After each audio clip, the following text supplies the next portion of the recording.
بسم الله الرحمن الرحيم. اللهم صل على محمد وعلى آل محمد خير الخلائق وأفضل البشر وشفيع الأمم يوم الحشر والنشر.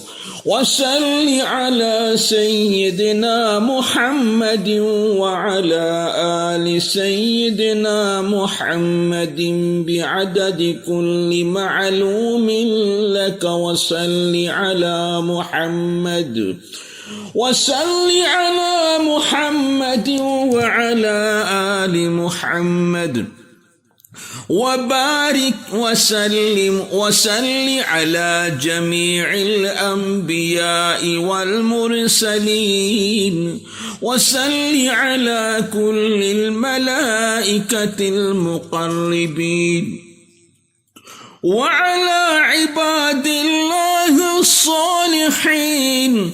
وسلم تسليما كثيرا كثيرا برحمتك وبفضلك وبكرمك يا أكرم الأكرمين، برحمتك يا أرحم الراحمين، يا قديم يا دائم يا حي يا قيوم يا وتر يا أحد يا صمد يا من لم يلد ولم يولد ولم يكن له كفوا أحد، برحمتك يا أرحم الراحمين.